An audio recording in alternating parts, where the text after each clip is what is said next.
Now set D का question number 27 देखिए, जो हमें इंटीग्रेशन से दे रखा है। यहां पर इस टर्म को मैं ऐसे लिख सकता हूं, e की पावर साइन एक्स, दोनों का अलग अलग इंटीग्रेशन कर लेंगे, प्लस e की power cos x D x. यहां पर इस टर्म को तो सेम रहने देंगे और इस टर्म का इंटीग्रेशन करेंगे बाई पार्ट। ये फर्स्ट फंक्शन, ये second function. So integrating by parts,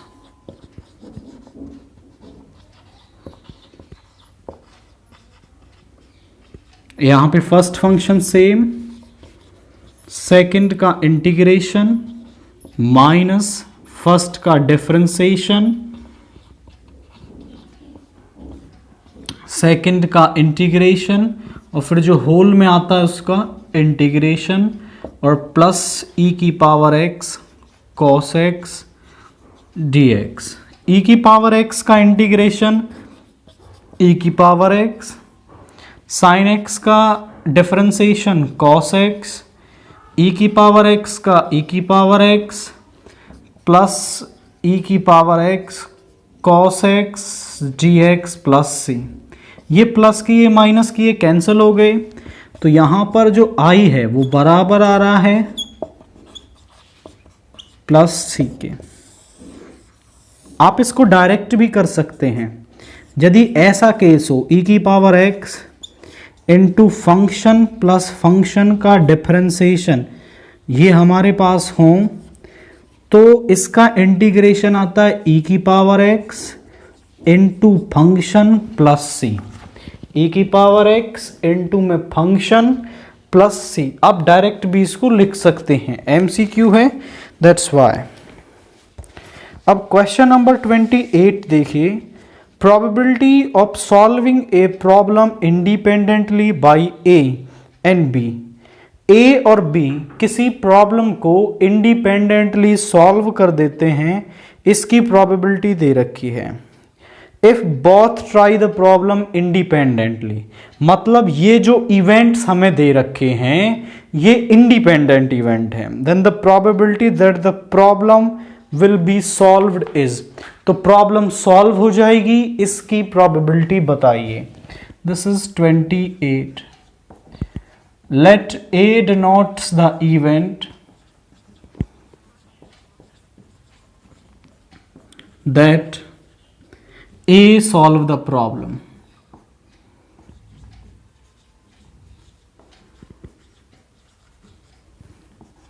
B denotes the event that B solve the problem.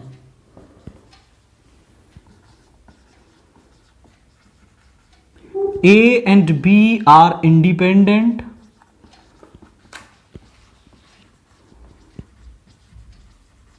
So जो P of A intersection B है वो PA इंटू PB के बराबर हो जाएगा, और probability that problem solved is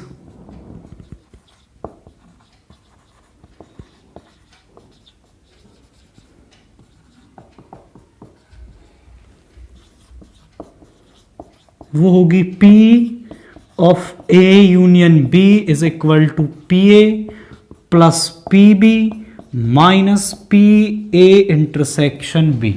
देखिए ए इवेंट है कि ए उस प्रॉब्लम को सॉल्व करेगा, बी इवेंट है कि बी उसको सॉल्व करेगा, और probability that the problem solved is वो पी ए यूनियन बी है। तो यहां से इसकी वैल्यू हम निकाल लेंगे। पी ए है हमारा, आपका है पी ए इसमें 1/3, पी बी है हमारा 1/4, और ये P A into P B यानी 1/3 इंटू 1/4। एलसीएम आ गया 12, 3 4 जा 12, 4 3 जा 12, एंड यहाँ पे आ जाएगा 1, यह आ गया 6/12 यानी 1/2। तो प्रॉब्लम सॉल्व हो जाएगी, इसकी प्रोबेबिलिटी है हमारे पास 1/2।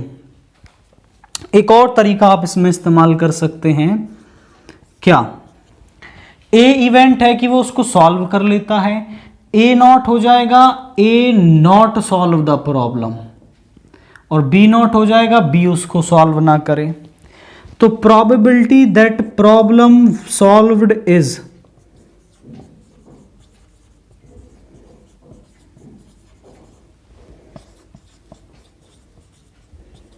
देखिए ए उसको कर ले, बी ना करे तब भी प्रॉब्लम सॉल्व हो जाएगी, ए ना करे बी कर ले तब भी प्रॉब्लम सॉल्व हो जाएगी, या फिर दोनों प्रॉब्लम सॉल्व कर दें तब भी प्रॉब्लम सॉल्व हो जाएगी। तो इसको हम लिख सकते हैं P A into P A not plus P A not into P B plus P A into P B. अब सभी की वैल्यूज, पी ए हमारे पास कितना है 1/3, पी ए नॉट कितना आ जाएगा 1 माइनस पी ए, और सारी वैल्यूज आप जैसे ही यहां रखोगे आपको प्रॉब्लम के सॉल्व होने की प्रोबेबिलिटी मिल जाएगी। दोनों में से कोई भी मेथड इस्तेमाल करें, आंसर हमारा सेम ही आने वाला है। इसके बाद क्वेश्चन नंबर 29 क्या कह रहा है हमसे, right the condition that A relation is equivalence relation. तो हमारा कोई भी जो रिलेशन है वो इक्विवेलेंस रिलेशन कब होता है, जब वो 3 कंडीशंस को सेटिस्फाई करे। A relation is said to B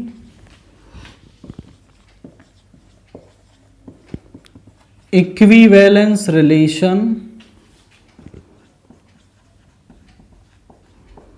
if it is reflexive,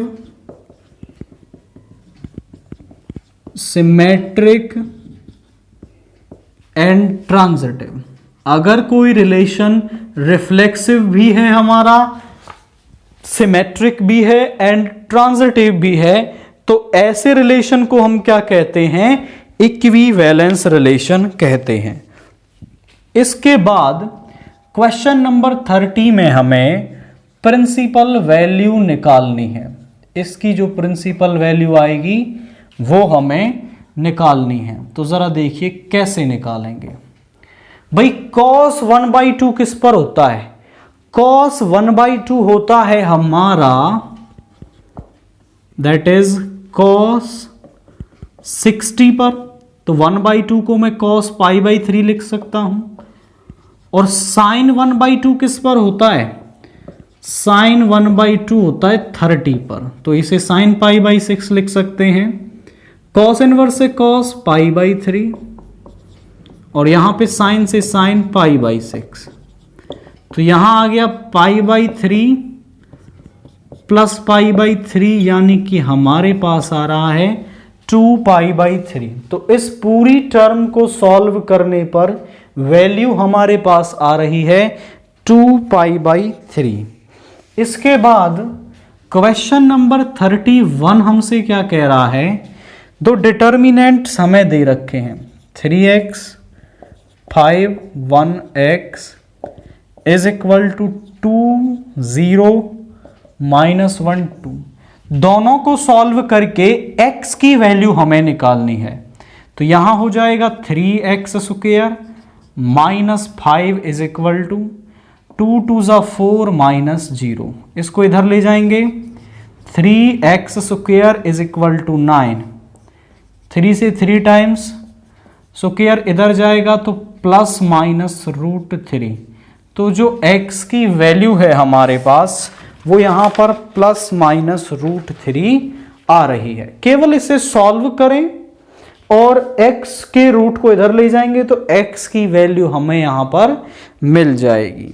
इसके बाद क्वेश्चन नंबर 32 क्या कह रहा है हमसे, if x square -2xy plus y square is equal to 200 then find dy/dx।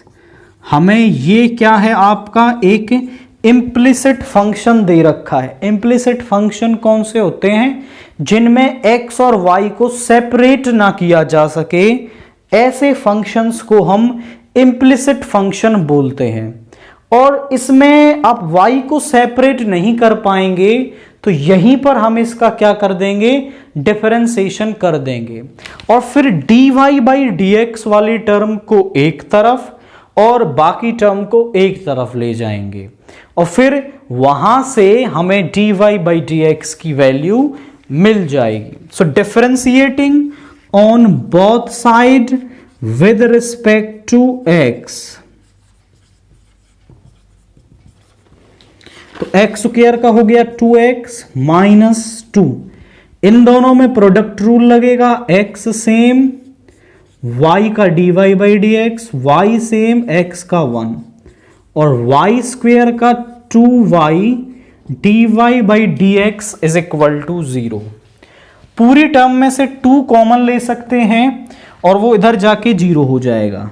x minus x d y by d x minus y plus y d y by d x is equal to 0। इन दोनों terms को इस तरफ ले आएंगे और इन दोनों में से d y by d x common लेंगे।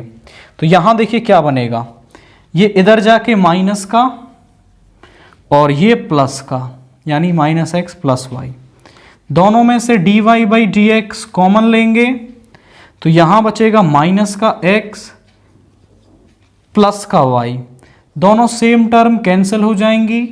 तो dy बाई डी एक्स किसके बराबर आ रहा है, हमारा 1 के बराबर आ रहा है। तो करना क्या है, पूरे को डिफरेंशिएट कर दें, फिर dy बाई डी एक्स वाली टर्म्स को इस तरफ रखें और बाकी टर्म्स को दूसरी तरफ ले जाएं, तो हमें यहां से dy बाई डी एक्स की वैल्यू मिल जाएगी। नाउ क्वेश्चन नंबर 33 देखिए, the interval in which function f x is equal to 2x square minus 3x strictly increasing is. तो ये जो हमारा फंक्शन है किस इंटरवल में ये स्ट्रिक्टली इंक्रीजिंग होगा, हम इंक्रीजिंग डिक्रीजिंग दोनों को ही निकालेंगे और हम ये चेक करेंगे कि ये किसके लिए हमारा स्ट्रिक्टली इंक्रीजिंग है। तो जरा समझें, सबसे पहले हम इसका डेरिवेटिव करेंगे एफ डैश एक्स, ये हो जाएगा 4x minus 3। 4 critical values of x की क्रिटिकल वैल्यूज निकालने के लिए एफ डैश एक्स को 0 रख देंगे। तो 4x minus 3 is equal to 0, x is equal to 3/4 और यहां से आप चाहें तो 4 कॉमन ले सकते हैं, x माइनस 3/4। तो एक बार तो हम x की वैल्यू व्हेन x इज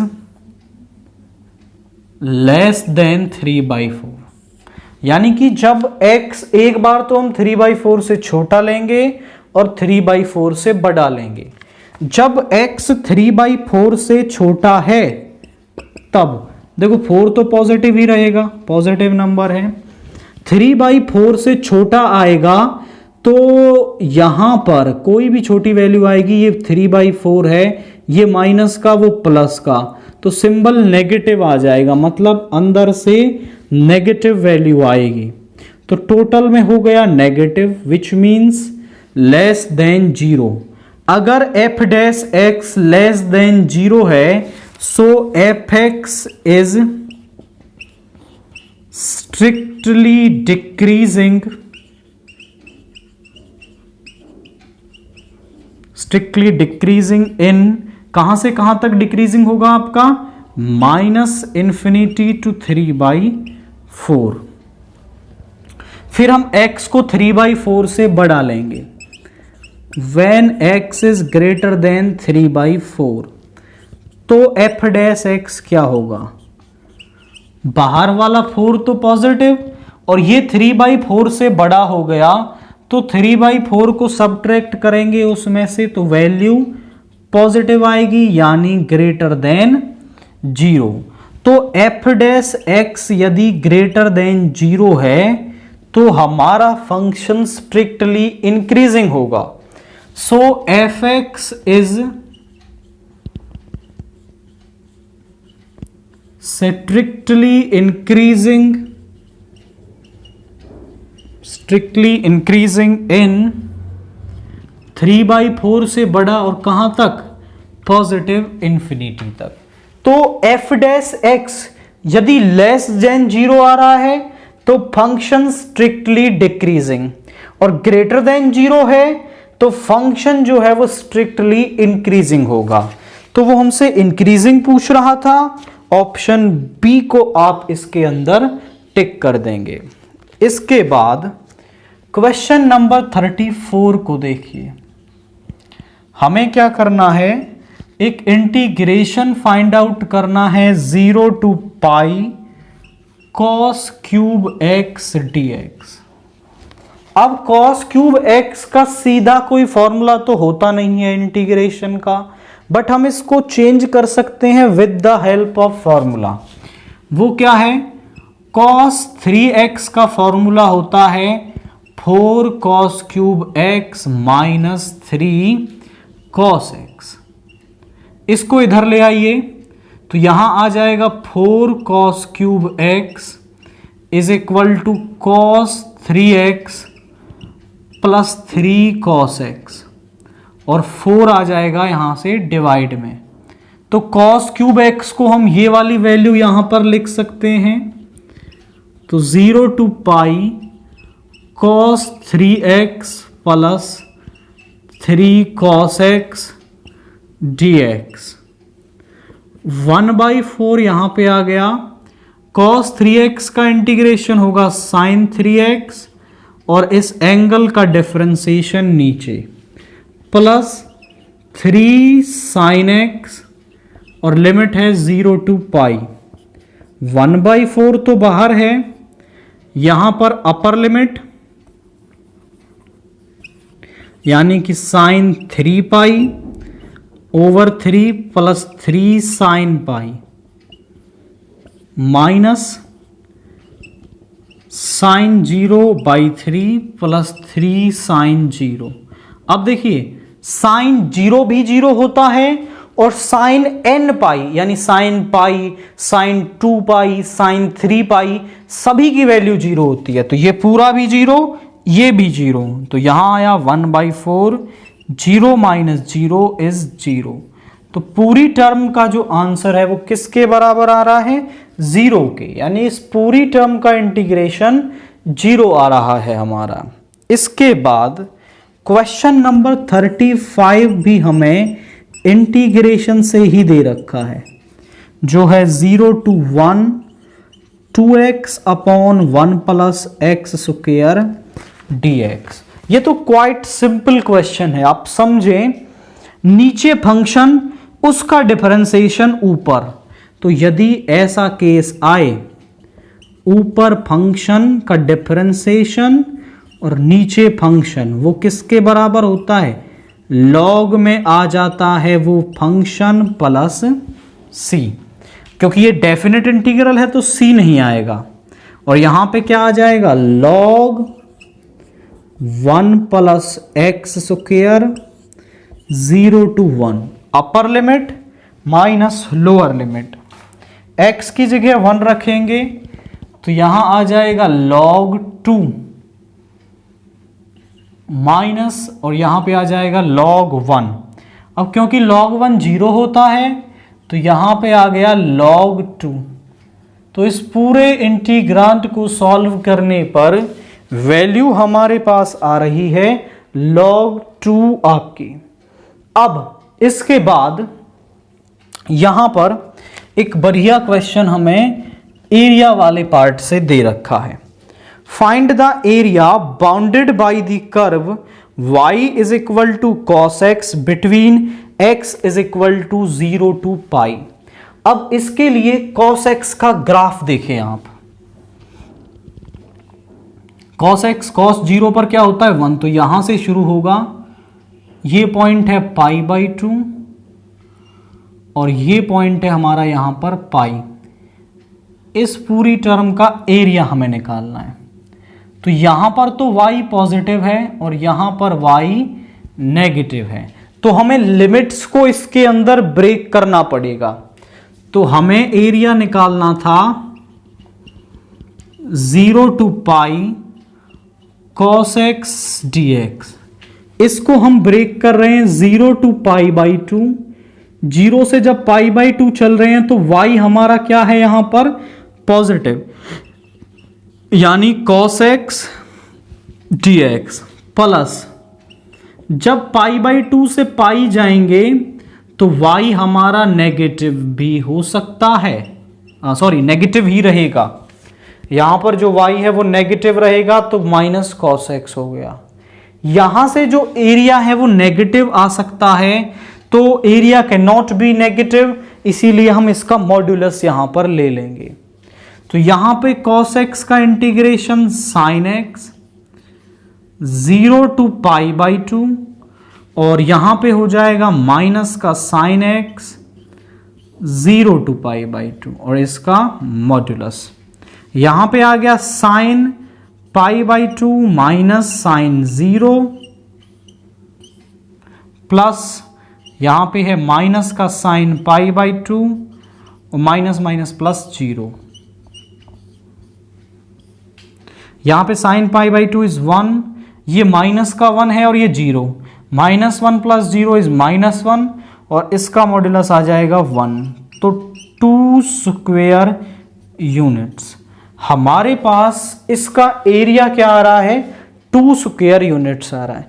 एक ही की पॉइंट माइंड में रखना है कि फंक्शन में लिमिट्स को ब्रेक कर दिया, यहां पे फंक्शन नेगेटिव, एरिया नेगेटिव नहीं आना चाहिए, सो दैट्स वाई हम यहां पर इसका मॉड्यूलस लेंगे और अंदर से जो -1 आ रहा है उसको प्लस का 1 बनाएंगे। दोनों को ऐड करते ही हमें रिक्वायर्ड एरिया मिल जाएगा। नाउ क्वेश्चन नंबर 37 देखिए, find the solution of the equation. ये डिफरेंशियल इक्वेशन हमें दे रखी है और हमें इसका सॉल्यूशन निकालना है। तो यहां हम इसके वेरिएबल्स को सेपरेट करेंगे और फिर हम इसका सॉल्यूशन कर देंगे। तो यहां y को तो इस तरफ ले आइए और dx को इधर ले जाएं। Now taking integration on both side,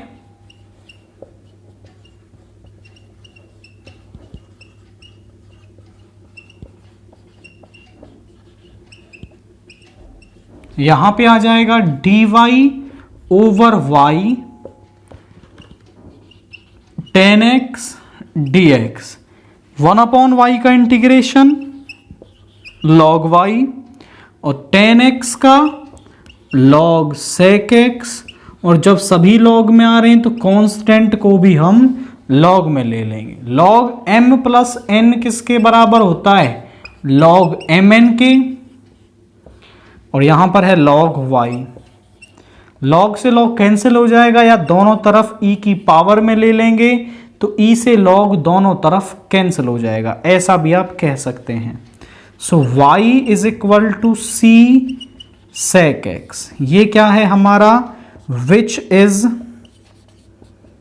required solution, ये हमारा रिक्वायर्ड सॉल्यूशन है इस क्वेश्चन के लिए। इसके बाद क्वेश्चन नंबर 38 को आप देखें। If A and B are independent event such that PA is equal to P1 and PB is equal to P2, then find PA complement B complement. तो हमारे पास समझें PA जो है वो दे रखा है P1, PB दे रखा है P2। तो यहां से जब हम PA कॉम्प्लीमेंट की वैल्यू निकालेंगे तो 1 माइनस PA यानी 1 माइनस P1 हो जाएगी। PB कॉम्प्लीमेंट की निकालेंगे तो 1 माइनस PB यानी 1 माइनस P2 हो जाएगी।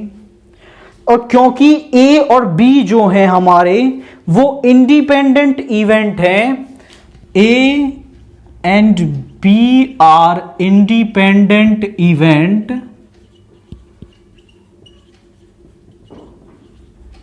so जो P A complement B complement है वो बराबर हो जाएगा P A into P B complement की। पी ए कॉम्प्लीमेंट है हमारा 1 माइनस पी वन और ये है हमारा 1 माइनस पी टू। ये सिंपली वैल्यू हमारे पास यहाँ इसकी आ जाएगी। अब इसके बाद क्वेश्चन नंबर 39 कह रहा है find the projection of the vector i plus 3j plus 7k on the vector 7i minus j plus 8k। इस वाले वेक्टर पर प्रोजेक्शन निकालना है। दोनों को नाम दे देते हैं। Let's a vector is equal to i plus 3j plus 7k and b vector is 7i cap minus j plus 8k cap. We have to find the projection of a vector on b vector is, इसका formula होगा a vector dot b vector upon b vector का modulus. a का b पर निकाल रहे हैं तो a dot b और जिस पर निकाल रहे हैं उसका मॉड्यूलस नीचे। सो a डॉट बी क्या हो जाएगा i plus 3j plus 7k dot 7i minus j plus 8k और नीचे b वेक्टर का मॉड्यूलस यानी 7 का स्क्वायर 49 माइनस 1 का स्क्वायर 1 8 का स्क्वायर 64। मल्टीप्लाई करें dot product 1 into 7 is 7, 3 into minus 1 is minus 3 and 7 into 8 is 56 और नीचे कितना हो जाएगा हमारा, ये हो जाएगा 50 एंड यहाँ पे आ जाएगा 114। यहाँ पे आ गया हमारा प्लस का 53 प्लस 7 इज 60 बाई रूट 114। ये आ रहा है a वेक्टर का प्रोजेक्शन ऑन b वेक्टर और वो ऐसा बोल देता कि b का a पर निकालिए। So projection of b vector on a vector is, वो हो जाएगा b vector dot a vector और अब a पर निकाल रहे हैं तो a वेक्टर का मॉड्यूलस नीचे। ये सिंपल फॉर्मूले हमें यूज करने हैं। क्वेश्चन नंबर 40 जरा देखिए। Find the angle between two vectors a vector and b vector with magnitudes and respectively having a dot b is equal to √6। सारी वैल्यूज बनी बनाई दे रखी हैं। दो वेक्टर्स के बीच में एंगल निकालना है। a वेक्टर का मॉड्यूलस दे रखा है √3, b वेक्टर का मॉड्यूलस दे रखा है 2, a डॉट b दे रखा है √6। Angle between a vector and b vector is given by, formula क्या होता है cos theta is equal to a dot b over a vector का मॉड्यूलस b वेक्टर का मॉड्यूलस। a डॉट b है √6, ये आ गया 2√3। इसको हम लिख सकते हैं √3 इंटू √2 और नीचे वाले 2 को √2 इंटू √2 और ये √3, ये कैंसिल हो गए। cos theta is equal to 1/√2। cos 1/√2 किस पर होता है π/4 पर। cos से cos cancel, theta is equal to π/4। तो दोनों वेक्टर्स के बीच का जो एंगल है वो π/4 है। इस क्वेश्चन के साथ हमने सेट डी को फिनिश कर लिया है। अब इससे आगे की जो सीरीज है वो हम कंटिन्यू करेंगे नेक्स्ट वीडियो के अंदर। अगर आप इस क्वेश्चन पेपर को डाउनलोड करना चाहें तो हमने डिस्क्रिप्शन बॉक्स में एक लिंक प्रोवाइड किया है, उस पर क्लिक करके आप क्वेश्चन पेपर को डाउनलोड कर सकते हैं।